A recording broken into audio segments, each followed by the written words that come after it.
Well, thank you all for joining us in this crazy new environment here.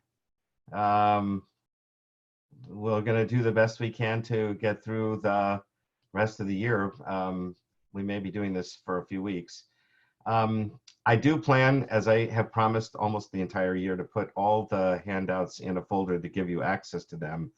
Now that we're recording these, they'll be easy to access as well. And hopefully prior classes that we have recorded audio, I'll put those in the folder also for people to access. And if I really get ambitious, I'll re-record some of those because the sound quality wasn't so good. So I'll just do them again. All right, so today we're supposed to talk about Israel and why it's so important for the Jewish people. So some of this may be obvious to many of you, but I feel like, you know, we should say it anyway, just to make it clear. So if you start with the handout, let's do the handout here. Oh boy. Now I have too many things on my screen. Let's see, hold on one second.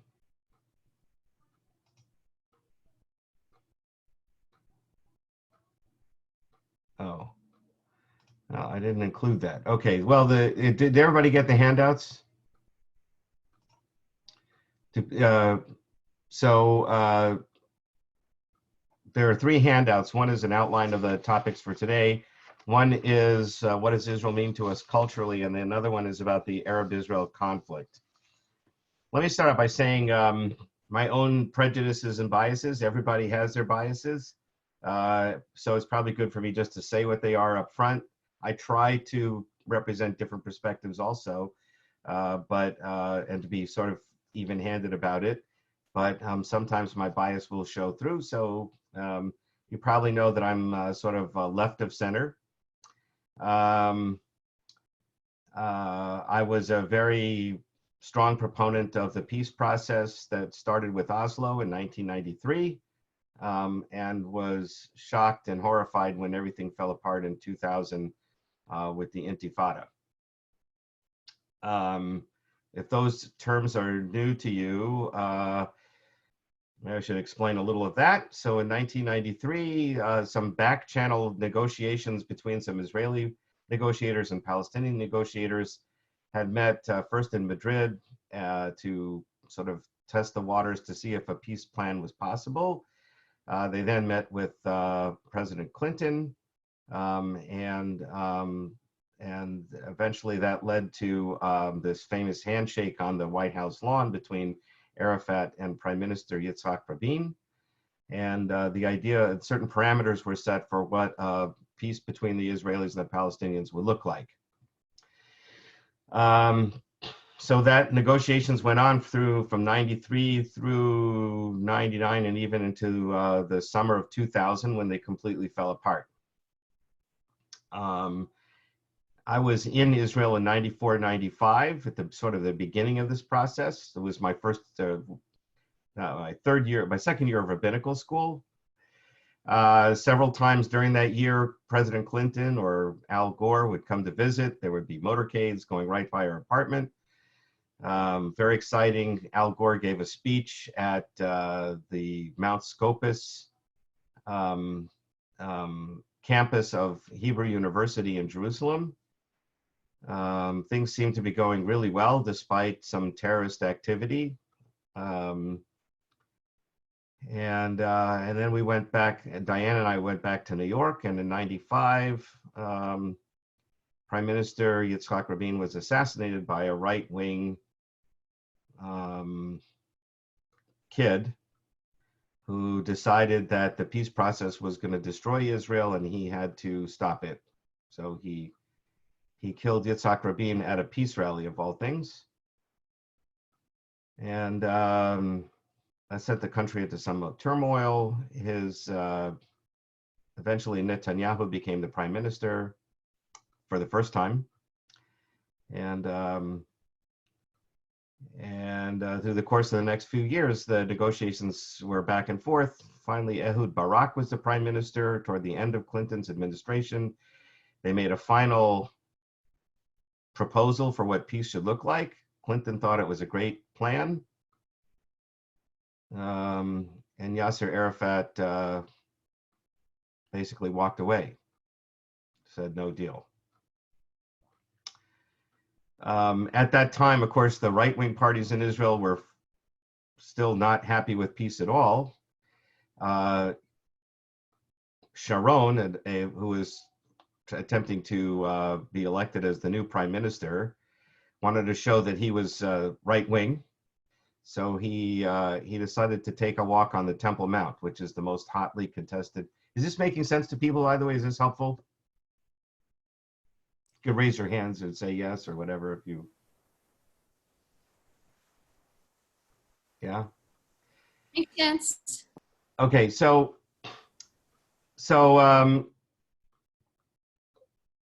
Sharon takes a walk on the Temple Mount. The reason he did that was first to show that he's right-wing and, you know, this is our land and so on. But he actually also was responding to something Arafat had said when he walked out of the peace deal. Like I said, the Temple Mount is the most hotly contested piece of land in Jerusalem. And Arafat said there was never a Jewish temple on the Temple Mount, which is a pretty stupid thing to say. I mean, every archaeologist says, of course, that's the Temple Mount. But Arafat wanted to deny any historical presence of Jews basically in the old city of Jerusalem, which is a crazy thing to do, but it's what he did. And he said the Temple Mount was not the Temple Mount. There never was a Jewish temple there. And so Sharon was responding to that by basically saying, oh yeah, it was, it is, and it will be, and I'm going to walk on it.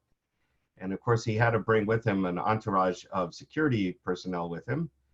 And that was a, you know, politically divisive thing to do.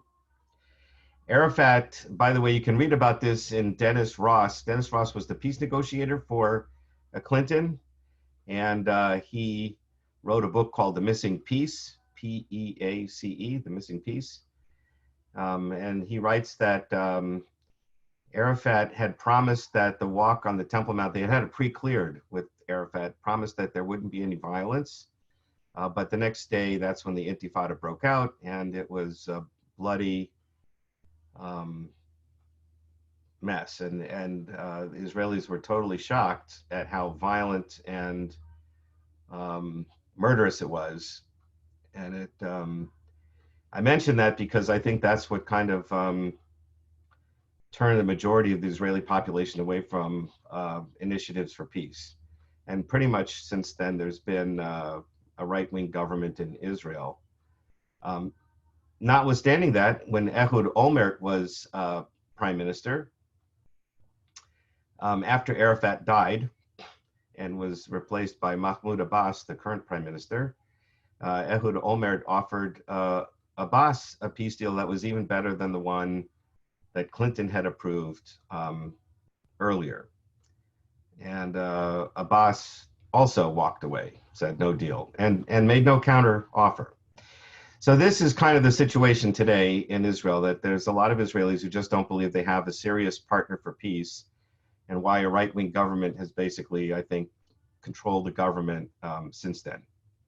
In any case, I was, as I started out saying, I'm sort of left of center. I don't have real hope for peace in the near future, but I try to see opportunities to promote it in different ways. I certainly don't always approve of things that Netanyahu does, but there are many obviously supporters of Netanyahu in the Jewish world. Okay, so that's my bias. Let's go back into history and talk about why this is important in the first place. This is not rocket science. If you take a look at the Bible, and the first 5 books of Moses, Genesis, in book of Genesis, God says to Abraham, go to a place that I will show you, and that's where I'm going to make you a people. And the place he takes Abraham is Israel, right? Hebron and Beersheba and other places. These are places that are known sites in Israel that the Bible says that's where Abraham was. And then his son Isaac and his son Jacob and his 12 sons and daughter all lived there until at the end of Genesis, they all moved to Egypt. And in the first couple chapters of Exodus, It's about what we're going to be celebrating in a couple of weeks, Passover, right? Getting out of Egypt as a free people. And the whole rest of the 5 books of Moses is about our journey to the promised land, the promised land being Israel. And then the rest of the Bible takes place almost entirely in Israel. All the prophets, the history of the people and so on is about what's going on in Israel up until toward the end of biblical history when the Jews are exiled to Babylonia. And the very last couple of books of the Bible are about the return to Israel, with the books of Ezra and Nehemiah, the prophets who are the prophets of the return from exile. So Israel was the birthplace of the Jewish people historically, and that's the place we feel we have historical ties to. It's kind of part of the genetic makeup of Jewish people. If you are converting to Judaism and you're joining the Jewish people, it's your homeland too. Pretty much the same way Americans, as I might have mentioned earlier in the class, the way we celebrate Thanksgiving and remember the Pilgrims, even though my ancestors came here in the 20th century. It's an American holiday, so we've adopted American holiday. We see American history as our history. So when you become Jewish, this is your history also. So that the connection, the historical connection to Israel is your historical connection. Okay, so there's also this, following along with the history here. So we return from exile from Babylonia, and we live in the land for another several hundred years. And we've rebuilt the temple, and the second temple is functioning for another several hundred years. And then the Greeks come in, and then the Romans, and we revolt against the Romans, and the Romans destroy the city, as I mentioned, and they exile the Jews from the city, and they turn it into a pagan city. And eventually Jews do come back when things calm down over the next few centuries, but in very small numbers. And meanwhile, Jews are living all over Europe and different parts of Asia. But we always continue to see Israel as our home. And as we talked about the Messiah, this a fundamental component of Judaism at this time is the idea that eventually there will be a Jewish leader who will lead us in a return from exile. And return means return to Israel. And we'll reestablish our government there. So that's always been part of our thinking for like 3,000 years or more. And in fact, there were several attempts in the Middle Ages to return to Israel. After one famous example is after the expulsion of the Jews from Spain in 1492. Many Jews, there's sort of been this idea in Jewish tradition that the Messiah is going to come after some calamity. And that was described as, quote unquote, the birth pangs of the coming of the Messiah. The idea that childbirth is painful, right? And you go through that pain so that you have something brand new that's beautiful. And that idea kind of was attached to one of the ideas about how the Messiah will come, that this beautiful future will come about only through this difficulty and calamity. As a result of that, the expulsion of the Jews from Spain was seen by some Jews as the calamity that would precede the coming of the Messiah.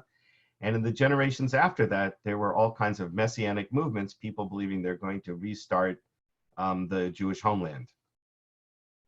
The Jews who live in Sfat, who we might have talked about in the past, the mystics who created the Kabbalat Shabbat service that we do on Friday night, reciting various psalms, singing Lecha Dodi, all of that, those were Messianic Jews. The Sultan, as I just mentioned, if you tuned in earlier, I was showing you the walls of the old city of Jerusalem, built by the Sultan Suleiman the Magnificent in the 1500s, right after the expulsion from Spain.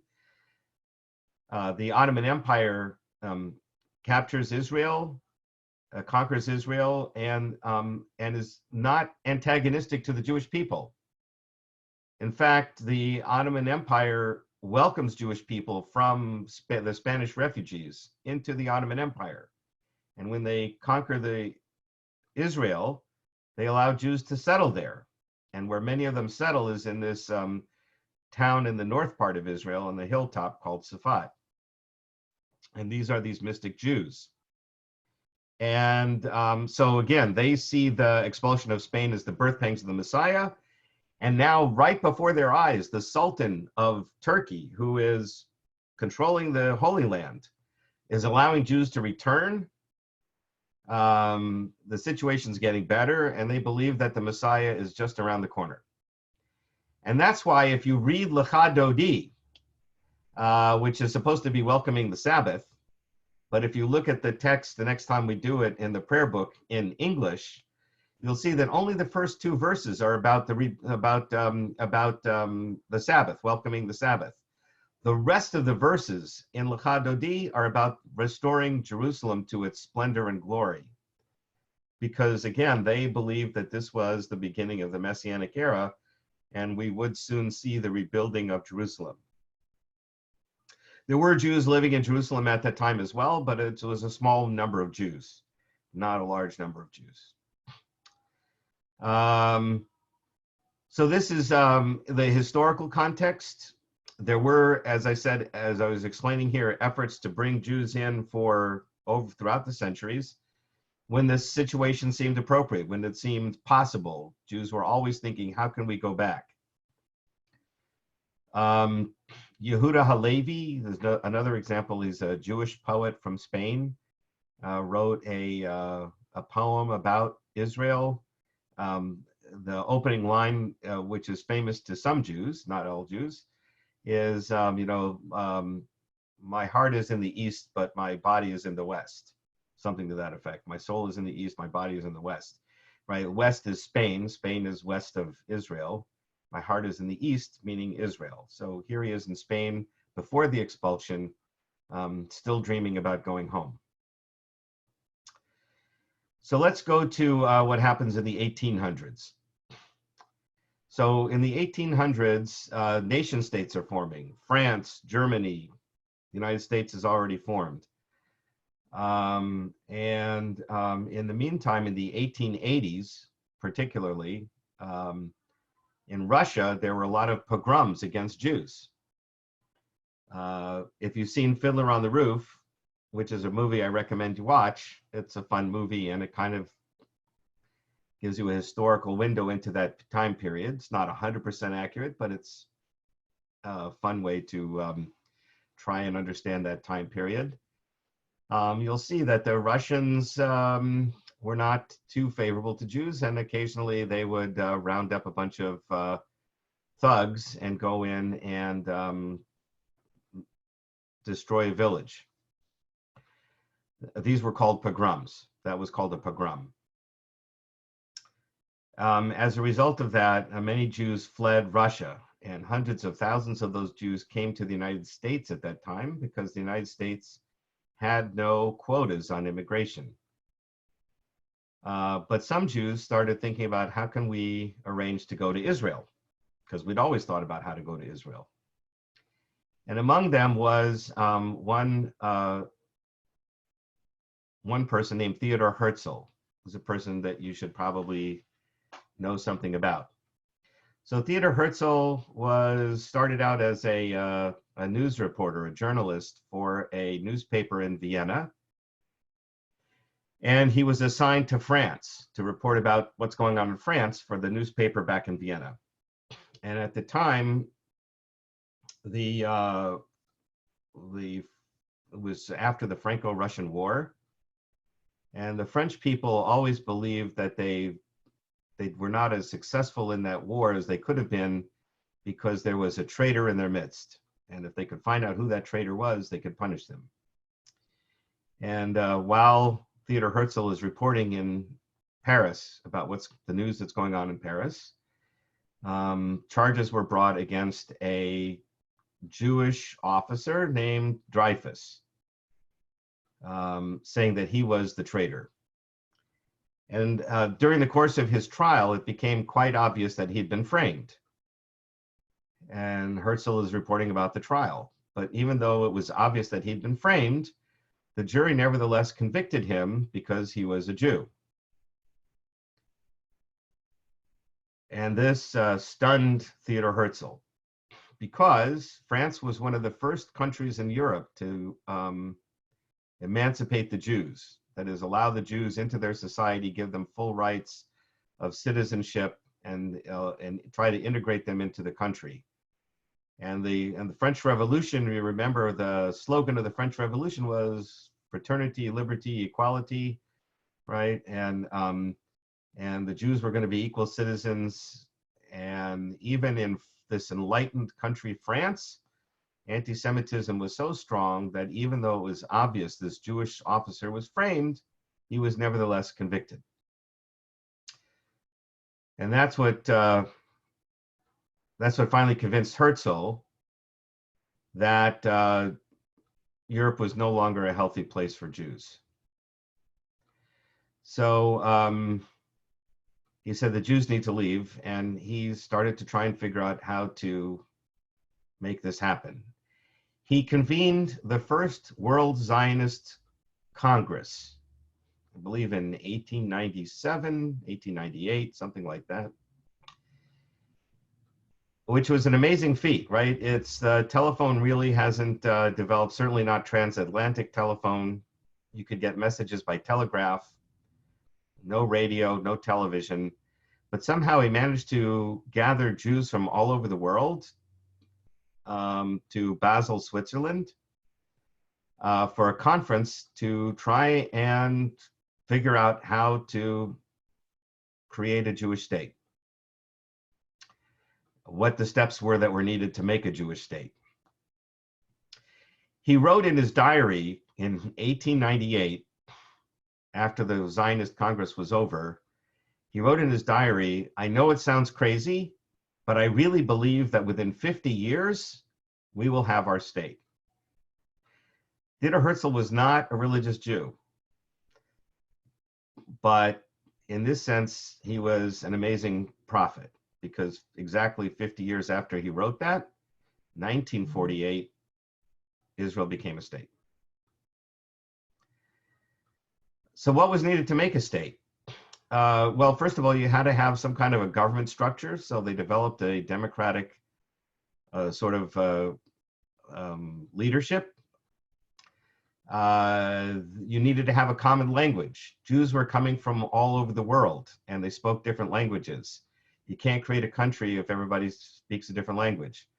So we had another person named Eliezer ben Yehuda, who basically reinvented the Hebrew language. The Hebrew language had been used almost exclusively by rabbis for legal matters. It didn't have a lot of modern terminology and syntax. And Eliezer ben Yehuda was a linguist, and so he wrote a new dictionary of Hebrew, invented a lot of new Hebrew words, and sort of made the Hebrew language a living language. Famously, his own family, Eliezer ben Yehuda is another person you should know about. Famously, he is written that in his household, he forbade his family members to speak any language other than Hebrew. The most common language of Jews of Europe at the time was Yiddish. He outlawed Yiddish in his home. No Yiddish, which is mostly really German and Hebrew letters. We're only going to speak Hebrew using my new dictionary. I ran into just a little side, so a footnote. I ran into Eliezer ben Yehuda myself, and you're going to say, how did that happen, since he was in the 1800s and I wasn't born for a long time after that? Turns out, so I was at a conference, and I was sitting at a table of rabbis. I think it might have been APAC policy conference somewhere. I'm sitting at a table of rabbis, and I turned to the guy next to me who I didn't know, and I said, "What's your name?" And he said, "Eliezer ben Yehuda." Eliezer ben Yehuda. I'm sitting next to Eliezer ben Yehuda. I said, "Not the Eliezer ben Yehuda, right? You should be dead by now." And he said, no, I'm the grandson of Eliezer ben Yehuda. And my name is also Eliezer ben Yehuda. So the grandson became a rabbi. And he also told me that he created a website for his grandfather, which has lots of information, so you can check that out. And we now have the Rosetta Stone. For those of you who want to learn more spoken Hebrew, common Hebrew, you want to delve more into the Hebrew language and meaning, as with so many other languages around the world, the company Rosetta Stone has 4 levels of Hebrew language learning that you use on your computer. And he said to me that the Hebrew version, the 4 levels of Hebrew for the Rosetta Stone, he's the one who is doing the Hebrew for that. So he said, it's a family business. Anyway, so side note. So we have to have a common language. We have to start talking to the government powers around the world and try to persuade the government powers around the world that the Jews are entitled to a homeland. So at the time, it was the Ottoman Empire still in control until the end of World War I. And so efforts were made to try and enlist the help of the Ottoman Empire or other countries that might influence the Ottoman Empire. Those were unsuccessful. And then during World War I, another person you probably want to know, Chaim Weizmann, was a British citizen and a chemist. And in World War I, the British needed to have acetone in order to make bombs. I'm not a chemist, so I don't understand that part.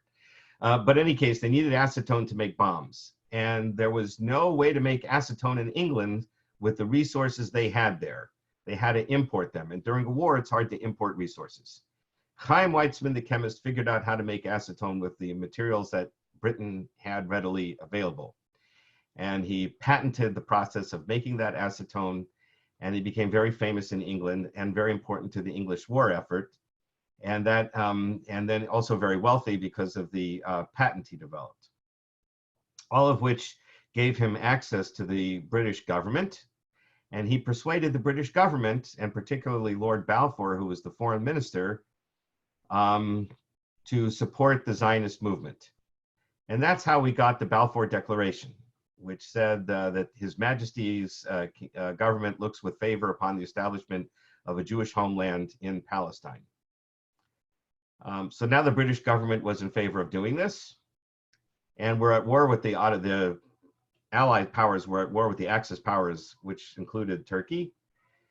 So when the Ottoman Empire is defeated in World War I, the Allied powers, Britain, France, and America, under the colonial principles of the time, felt they were empowered to have something to say about the territory that they had conquered.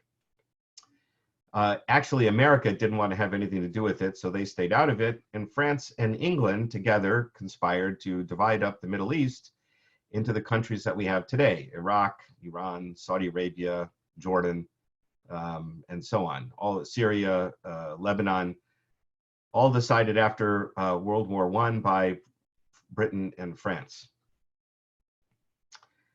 Britain, under this agreement that these two countries reached, Britain was the one in charge of Palestine.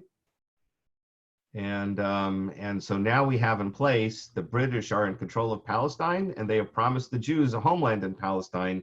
We finally at last have a world power that controls the territory that's favorable, or supposedly favorable, to creating a Jewish state. That's the political aspect of Zionism. So when Jews talk about Zionism, Zionism means the Jewish right to have a nation state, a nation that is where they're the majority population, so that they can exercise their self-determination, and particularly in the historical homeland that we talked about. Everybody with me so far? Is it any questions so far? No questions. Okay, good. All right. So that's the historical aspect, the political aspect, and now religious aspect. So aside from the Bible, which of course is a religious document as well as a sort of historical document, The Bible also is a religious document, which we understand sort of is part of our faith, is that this is the place where we started and where we belong. But it's not just the Bible. Our prayer book is amazingly, and I didn't realize this until I went to rabbinical school, our prayer book is really shot through with prayers asking God to return us to our homeland, even in places where it didn't belong. So let me give you maybe 3 examples of that. So when we take the Torah out of the ark, there's this kind of fanfare kind of music. We open the ark, and there's sort of this thing about we're taking the Torah out of the ark, and it's got the crown on its head. It's kind of royalty, and we're very happy we're going to read from the Torah. And then the music shifts into a minor key, and the prayer then asks for God to return us to our homeland. Right at the beginning of the Torah service, what's it doing there? Somehow the idea was, the person who wrote that prayer, yeah, we're happy to read the Torah, but we are in exile and we want to go home.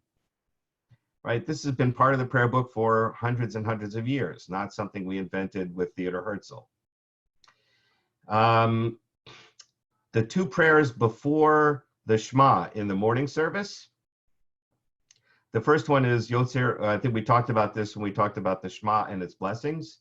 So the first one is about God's creation, Yotzer Or Uvarei Choshech, that God made light and darkness, right? And he fashioned the heavens and the earth, and we're giving thanks to God for God's creation. And it's supposed to be about light in the morning because the sun has come up. That's why we say Yotzer Or, he fashioned light. And so you have to come back to that theme of light at the end of the blessing. But when they do that at the end of that blessing, it's the prayer is Or Chadash al Tzion Ta'ir, a new light will shine on Zion. That's not the light of creation. That's asking for God to restore us to Zion, our homeland, Israel.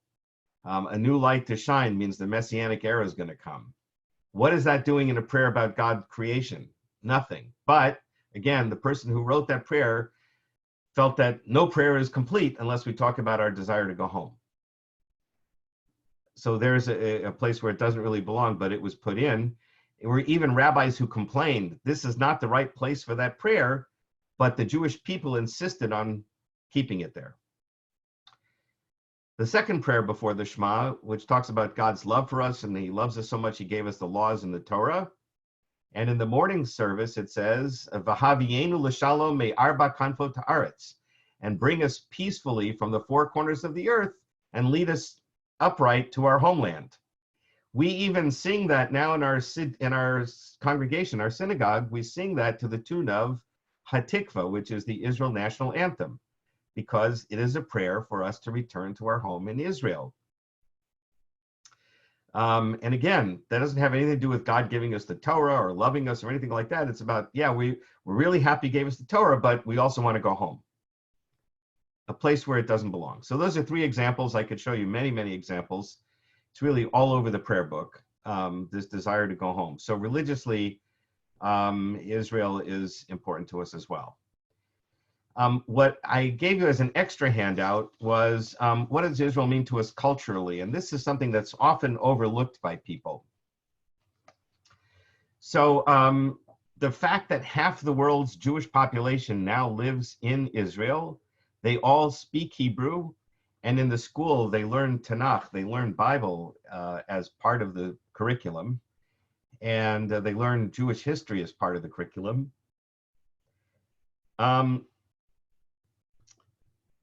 So Jewish culture is kind of shot through the whole country. That's the idea of having a country where you're the majority people, that it just is part of the air you breathe.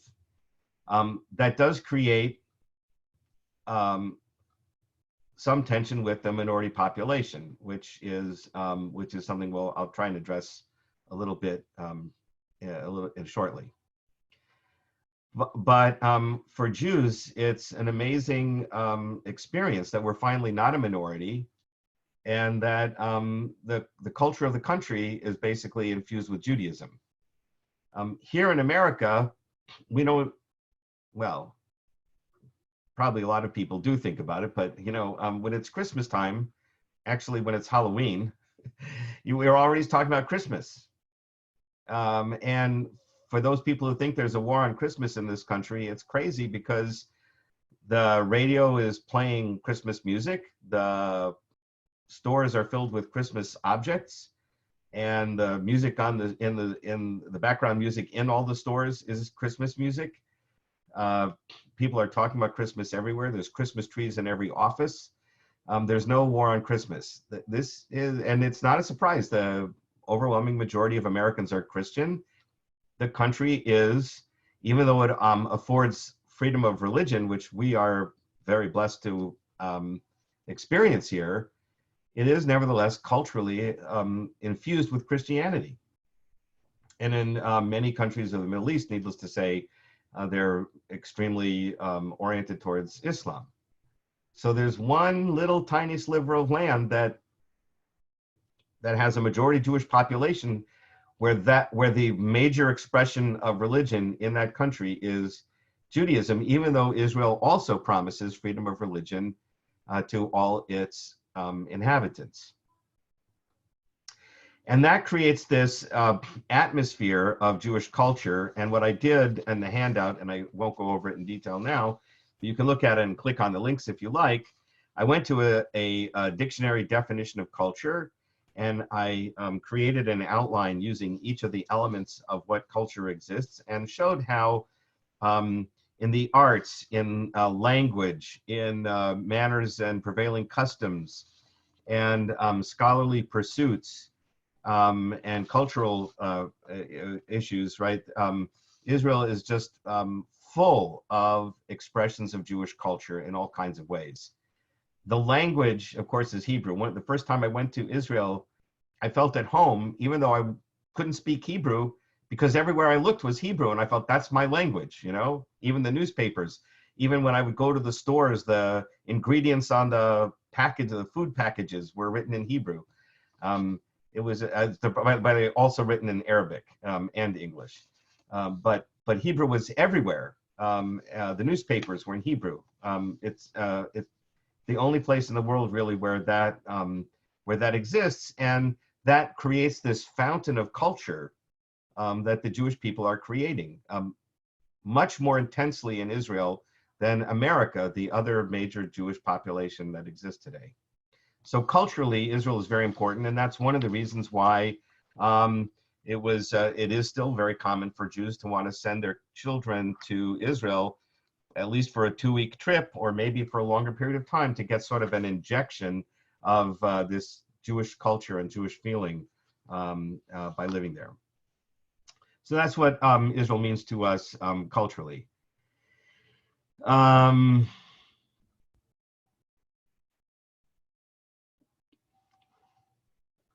Before I talk about the Arab-Israel conflict, let me just say something about anti-Zionism and anti-Semitism. The question, of course, anybody has a right to criticize any country for things they believe the country does wrong. That's certainly part of freedom of speech and freedom of thought. I would say that Jews who are critical of lots of things, including each other, and different points of, we like to argue about different points of view, as I've said many times in this class. And so there are many Jews who are critical of one aspect or another of Israeli government policies. The question is, when does such criticism cross the line to be really anti-Semitic?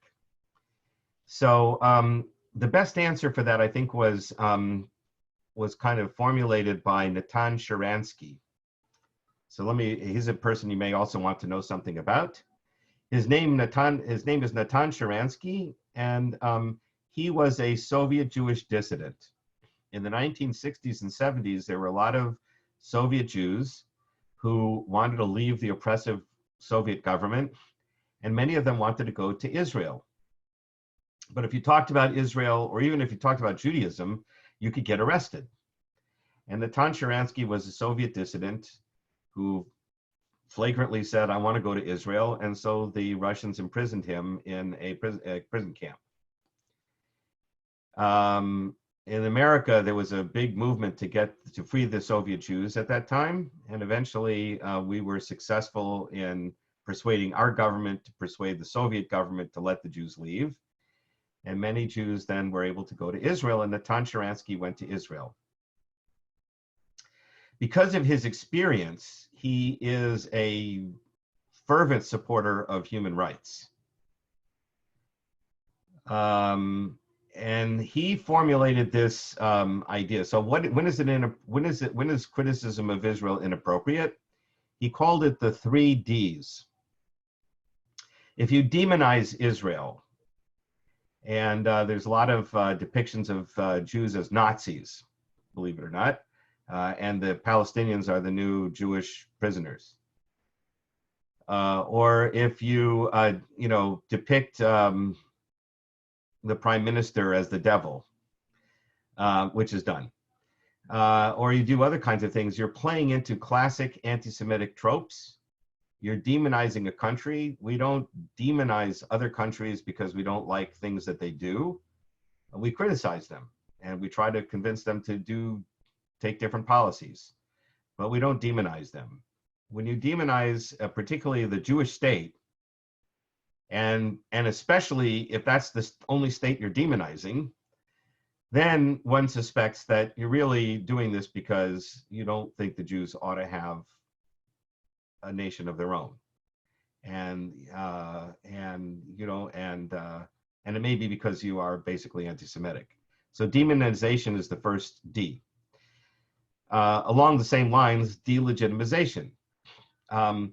There are far worse actors in the international arena than Israel, even if you believe Israel is doing some bad things. There are countries that are far more repressive, far more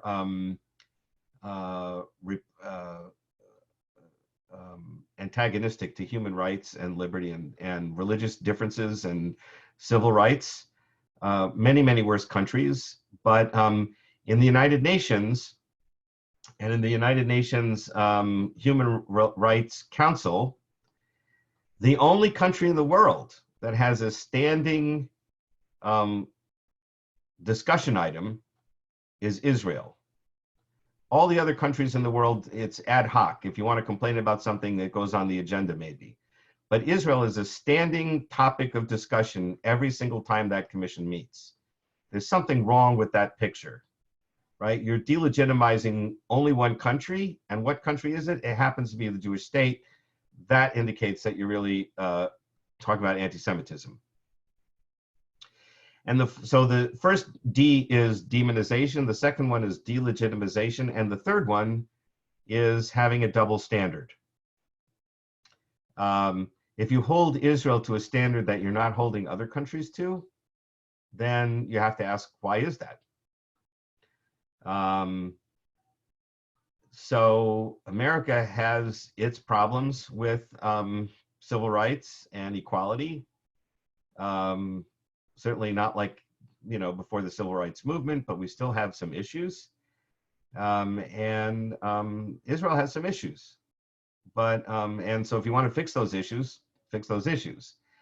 But if you're holding Israel to a standard you don't hold other countries to, then why are you doing that?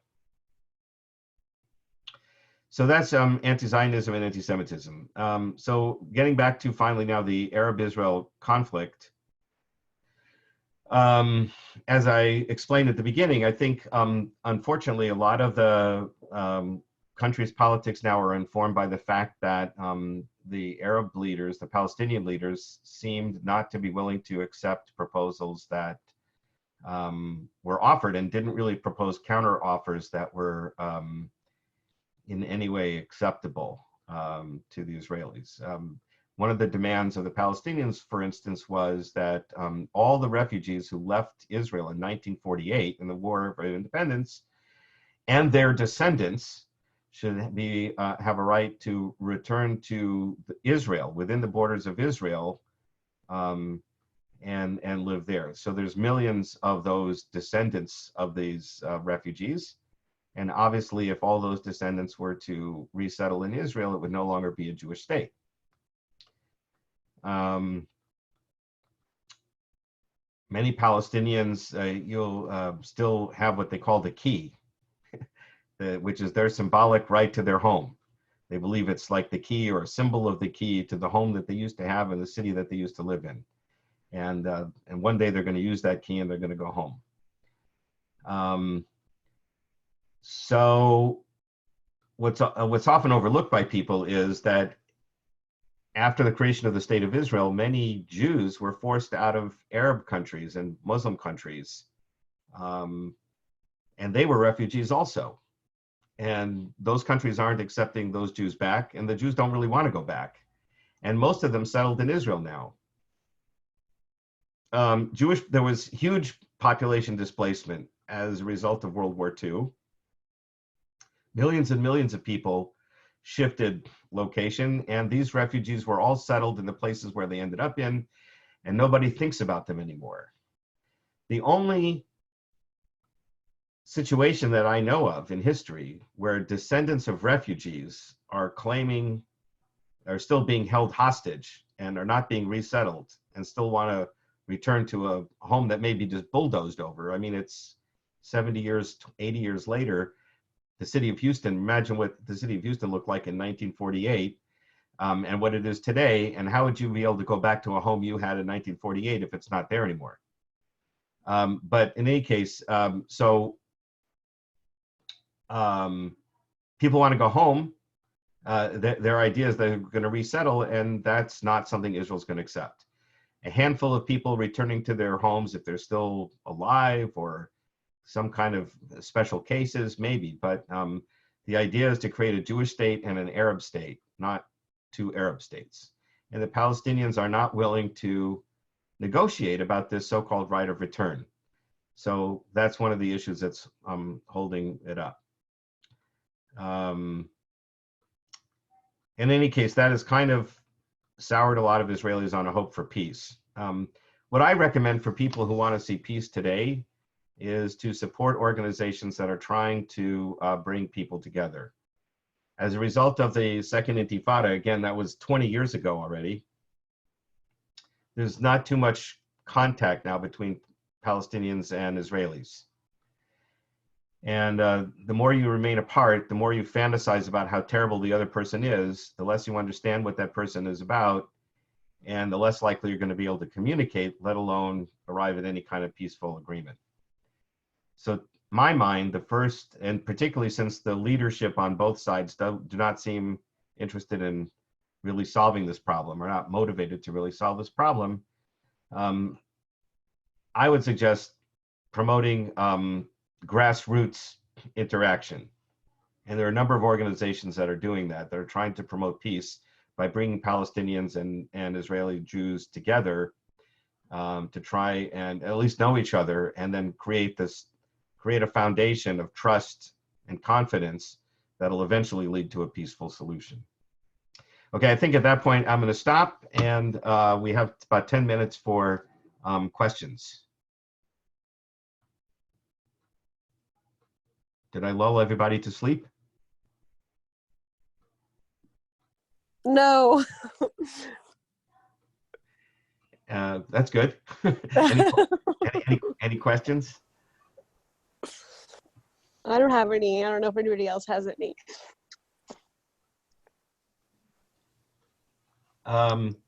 Yeah. Rabbi, I have a question. Yeah. Once I was reading a book about, the early stages of creating Israel after the aftermath of World War II. And I was reading that there was a sentiment among some really observant religious Jews that were actually not in support of the Zion movement, because they felt like if the Messiah hadn't come, or it was wrong to move back to Israel without the Messiah. Is that correct? Yes. Interestingly, so there were two. By this time now, there's pretty well established three groups of Jews, at least in America and sort of similarly in Europe. There's the Orthodox, Conservative, and Reform. Reform Jews, since the time of Napoleon, right? Napoleon wanted to emancipate the Jews, but only if they'd be loyal citizens to France. And one of the things they had to kind of promise was they weren't really interested in Jews of other countries, and especially Israel.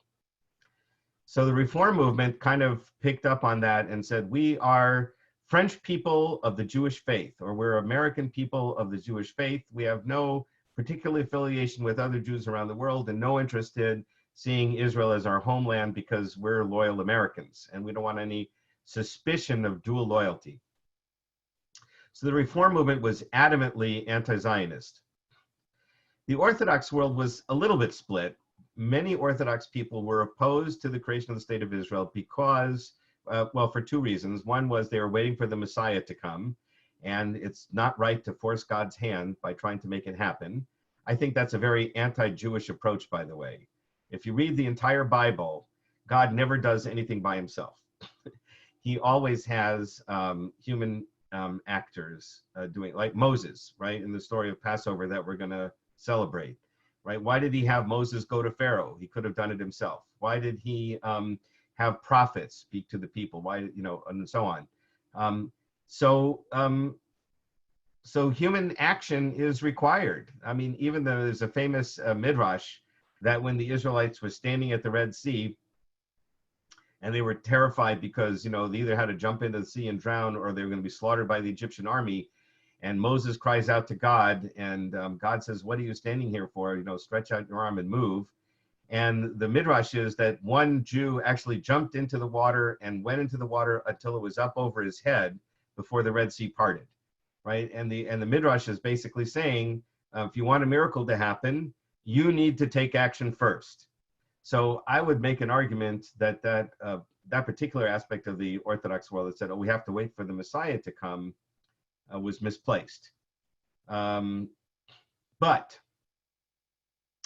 they also were concerned because the leaders of the Zionist movement were mostly secular Jews, where they were not religious Jews.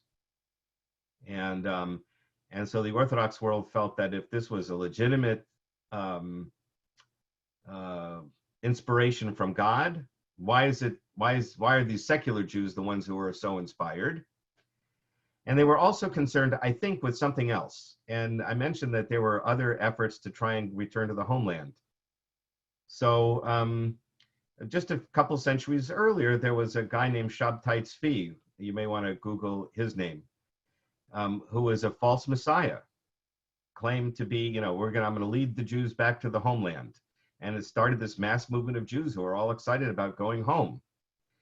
But he also didn't necessarily believe he needed to follow Jewish law, because in the Messianic era, there was one idea that many of the laws will not apply anymore. So he was antinomian, anti-Jewish law, or at least very, very liberal on Jewish law. This is before the Reform movement. And it resulted in disaster.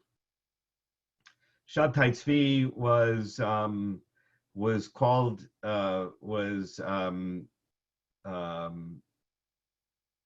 into the Sultan's office, the Ottoman Empire, right, and said, what's this I hear about you claiming to be king of the Jews?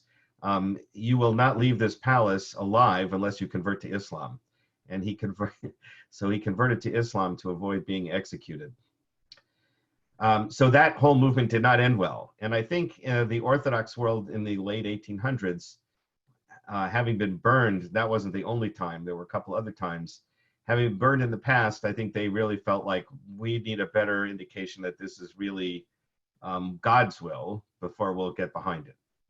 But there were some Orthodox Jews who were behind it, notably Abraham Isaac Kook, the first chief rabbi in Palestine. And he was in favor of it, and he said he was extremely Orthodox, but he said to his colleagues, look, yeah, it's true, these guys are secular, but they're still Jews, and how are we to decide whether or not they're inspired by God to make this happen? And he fully supported the Zionist agenda. The conservative movement was always solidly Zionist. We didn't have the reform movement's issue about dual loyalties. We didn't see it as a problem. And we were not like the Orthodox waiting for the Messiah to come. And the movement was pretty largely pro-Zionist from the beginning. An interesting article about the dual loyalty you can look up was written by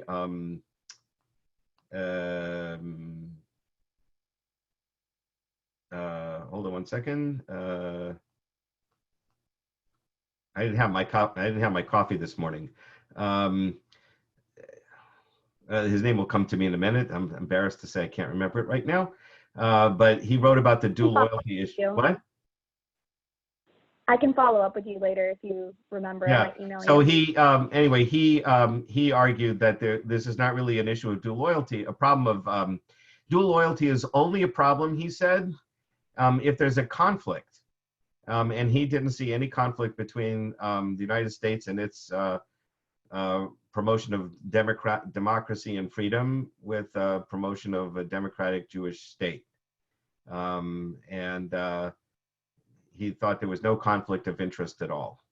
And so if there's no conflict, then, God forbid it should come about that Israel is an enemy to the United States, then we'd have a problem. But right now there's a very good relationship, a lot of important reasons why America is an ally with Israel, because Israel is a democratic Western country and shares values and tries to promote stability and other things in that region.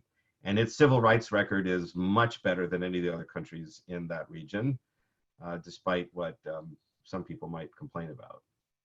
Brandeis, that's his name, was Brandeis. I don't know, Supreme Court Justice of the United States, wrote an article on that. Any other questions?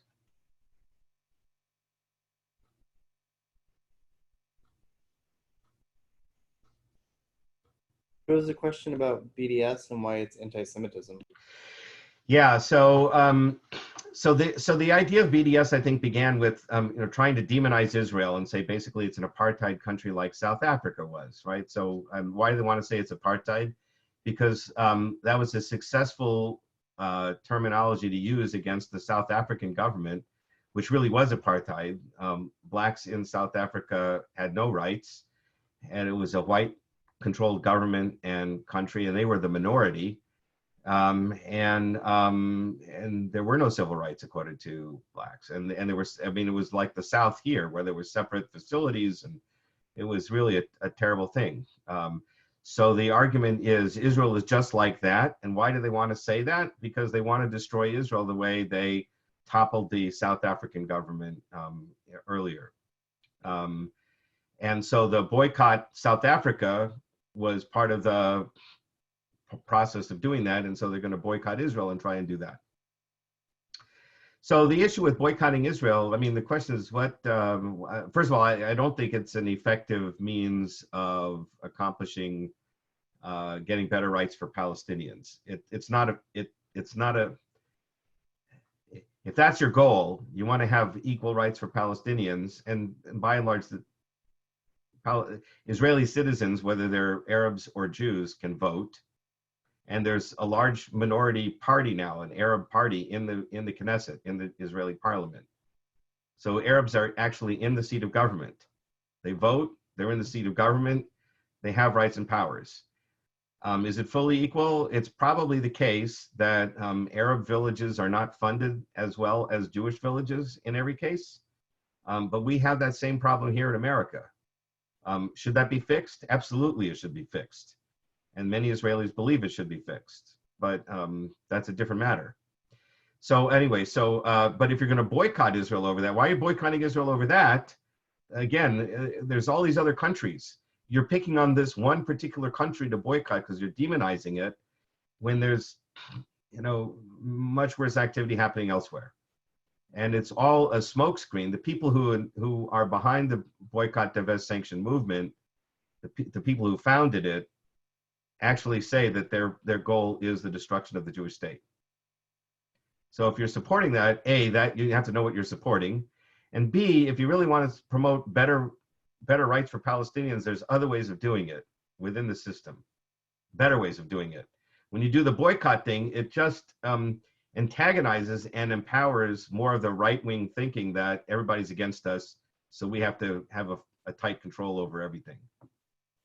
That's my opinion. Again, I have my own biases. Any other questions?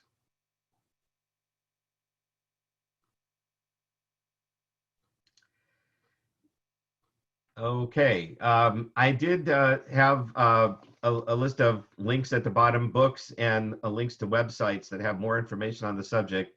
Obviously, a lot more could be said about it. And I also gave you a PDF file of sort of a summary of the history of the Israeli-Palestinian conflict that was written by the American Jewish Committee. And you should know, by the way, the American Jewish Committee, that was written in 2015. In the last couple of years, the American Jewish Committee has reached out to the Islamic Society of North America to form a coalition to try and further civil rights and human rights here in this country, and to try and work together and trying to show that, we're trying to build bridges with people. So the American Jewish Committee is doing that, and at the same time trying to support a democratic and state of Israel that affords human rights to all its citizens. Okay, any other questions? I have a question. Yeah. Are there any signs and symbols of the Messiah or Messianic age coming? Well, it depends on who you ask, right? There's always people who want to predict the future and sort of read the tea leaves. So I mentioned that there was one prominent view in the Jewish tradition that the Messiah is going to come after the birth pangs, right? After some disaster. And again, some people saw World War II and the Holocaust perhaps as that disaster. I tend not to be, first of all, the Holocaust was a horrible thing, and I don't want to attribute Israel's existence to the Holocaust. First of all, there was Zionism long before the Holocaust, and we probably could have had a state without it, but anyway, that's another story. But there is another Jewish view that it's not going to be because of a disaster. It's not going to be come about from a disaster, and then we'll get the Messiah. Maimonides' view is that human society will progress and become more and more enlightened, and we'll realize that war and bloodshed and hatred and bigotry is bad for all of us. And as we continue to progress along this path, the Messiah will be the one who's born out of that tradition and will sort of take us to the finish line. Right, so we now have a Jewish state. I mean, in some ways, Maimonides' vision of a messianic state have already happened. We have a Jewish homeland with a government, and so on. What we don't have is peace, right? The other element, the missing piece for the messianic era is that nation will not lift up sword against nation, neither will they learn bloodshed anymore. We'll beat our swords into plowshares and spears into pruning hooks. So what we really need is to have the world at peace and to recognize that Israel is not a bad country. Israel is a good country, and its leader, whoever that might be at the time, hopefully, is a wise and a good leader. So, so that's, are there signs? Maimonides also says, don't trust people who try and tell you when the Messiah is coming. And there's even a statement in the Talmud that if you hear the Messiah, this is in the Talmud already, if you hear that the Messiah is coming and you're like plowing your field, finish plowing your field before you go see the Messiah. The idea being that we should really try and keep doing as many good things as we can, and when it happens, it'll happen.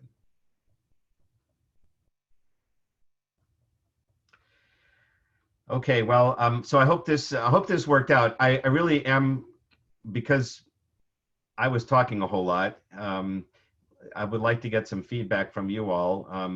I saw one of the on Facebook, one of the U of H professors said that after she finished her talk, or maybe it was Rice University professor, she said she asked all the students to send her emojis of what they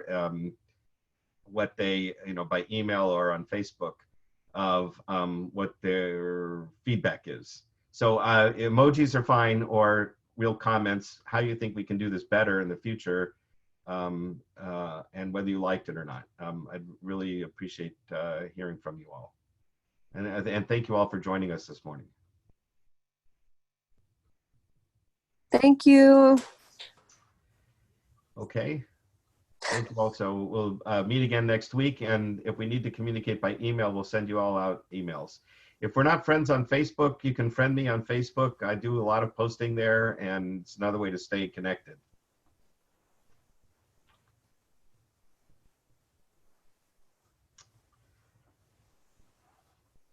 Okay. All right. Thank you all for coming. Thanks, Rabbi. Have a good one. Okay.